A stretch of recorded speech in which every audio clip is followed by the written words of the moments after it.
You may have noticed there are hundreds of videos on YouTube about miter saws. Now, half of them are telling you that you have to buy this new miter saw, while the other half are telling you to go build this ultimate miter saw station. But no one's asking the real question. Do you even need a miter saw? Now, I think that the miter saw and these overcomplicated levitating miter saw stations could be some of the most overrated tools in the wood shop. But before you start writing in the comments about how wrong I am, hear me out, because by the end of this video, I think you might just agree with me. Now, when it comes to real estate in the shop, the miter saw and a full miter saw station is the McMansion of tools. Now, I have a miter saw station that has fold-down wings, which makes it kind of a mid-sized option. And it still takes up more floor space than my router table, my joiner, or my dust collector. In fact, the only thing in my shop that takes up more space is my table saw and outfeed table. Now, for something that takes up so much room, it must really pull its weight in the shop, right? Well, not exactly. Special thanks to North One for sponsoring today's video. Now, despite its name, one of the most common cuts you're going to make at the miter saw is the cross cut. This is when you cut 90 degrees across the grain of the board. And the miter saw does a pretty awesome job at this. You can very quickly cut down long boards to a manageable size.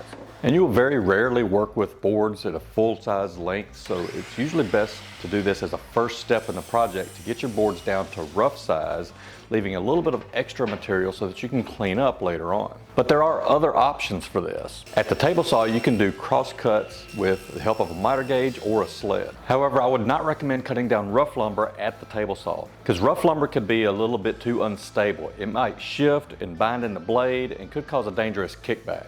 Now, the preferred alternative is a circular saw. Now, a circular saw is smaller and cheaper than either the miter saw or the table saw, and can be just as fast at cutting down rough lumber. Now, you can use your bench or a set of sawhorses while you make the cuts. Just be sure to keep your fingers out of the way of the blade if you want to hold on to them. Now, a slower but potentially safer option is to use a jigsaw. Now, a jigsaw is a great option if the boards are really rough or there's a lot of dirt and debris that could damage the blade. Since if you do damage the blade on a jigsaw, these blades are much cheaper and easier to replace than the ones on your table saw or your miter saw. And if you really want to go old school, you can pull out your hand tools and use a hand saw or even a vintage miter box and cut down all of your boards by hand. Ain't nobody got time for that. And the next most common task for the miter saw is making actual mitered cuts. Now, this is when you're cutting a board at any angle other than 90 degrees. And 45 degrees is going to be the most common here. That's what you're going to use if you're making boxes or picture frames or anything like that. That needs to be square when you're complete. But when you're getting into fine furniture building, you're typically going to want to have much cleaner cuts and higher degree of accuracy than what you can get from the miter saw. And that's why I make most of my miter cuts here at the table saw. I get a lot more accuracy and precision here than at the miter saw. Now, your table saw probably came with a miter gauge for making miter cuts, and this can be adjusted to any angle that you need, typically from 0 to 60 degrees in either direction. Now, I do recommend you upgrade your basic miter gauge with something like this Incra 1000. This is just going to give you a lot more accuracy and better fine tuning than the one that comes with the saw. This one includes hard stops at all the common angles, including every 5 degrees. It also lets you micro adjust down to 1/10 of a degree. Now, if you're going to be making a lot of frames, I really suggest making a dedicated framing jig like this one.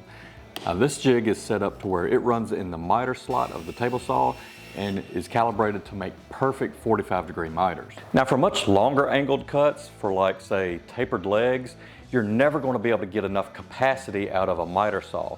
That's where something like this tapering jig for the table saw really comes into play. Now, these are awesome for batching out tapered legs because you can lock in this fence into one position and get repeatable cuts. Be sure to let me know down in the comments if you're interested in this tapering jig or the frame jig, and I can make a video and some plans for those. All right, now I know some of you are asking, John, what about compound miter cuts? Surely we need a miter saw for that, right? Well, let's take a look. So the head of most miter saws can tilt 45 degrees or more in addition to cutting at an angle. Now, this is something that you can also do at the table saw by using the miter gauge and just tilting the blade to whatever angle you need. Now, this isn't something that you're going to really run into that much. In all of my years of woodworking, I can't think of a single time I've ever needed to make a compound miter cut. So unless you're doing a lot of, say, crown molding, you're probably never even going to need this function. Now, another really big limitation when it comes to miter saws is the cut capacity. Now, these smaller, cheaper saws are going to have very limited cut capacity. They may only be able to cut a board that's 4 to 6 inches wide. Now, that may be just fine if you're doing a lot of trim carpentry, but in my case, Most of the boards I'm working with are between 7 and 9 inches wide. And this is one of the main reasons that I upgraded to the Bosch Glide miter saw, because this one gives me a full 14 inches of cut capacity. Now this is wide enough to handle almost any board that I work with in my shop. But on the other hand, my crosscut sled for the table saw has a full 20 inches of cut capacity. Now, this is much better for wider boards or even a lot of panels. And you can adjust this depending on how big you build the sled for your saw. But for really wide panels, I use a track saw to make clean, accurate cuts. Now, if you don't have a track saw, you can make your own DIY version out of plywood or MDF. I did a video on this a while back. Be sure to check out the link in the description where I show you step-by-step how to make your own. Now, another reason people say that you need a miter saw is to be able to make repeatable cuts. And repeatable cuts are very important in a lot of projects. Let's say, for example, you're building a table. It's really important that you make sure that all 4 of the legs are the exact same length. If not, it's like going into a restaurant and you sit down and the table wobbles, so you end up stuffing some napkins up underneath one of the legs so that you don't spill your drinks every time you get up and down. And to make these repeatable cuts, you need to use a stop block. Now, this can be something that you've purchased and installed, or it can be just a block of wood that you clamp down, and it just gives you something to reference the board on so that you cut the exact same length every time. Now, you can use a stop block at the table saw as well on your crosscut sled to make these repeatable cuts, but as you can see, you're going to be very limited on how long of a board you can cut due to the size of the fence on your crosscut sled. Now, this is where a miter saw does have a bit of an advantage, but also it becomes a disadvantage. You see, you can create longer wings or a longer cabinet to be able to cut longer boards. However, that means it's going to take up even more room in your shop. So if you have the space, that's great for you. But if you're working with limited room, that can be a big disadvantage trying to create a long wing on each side or a big long cabinet along an entire wall.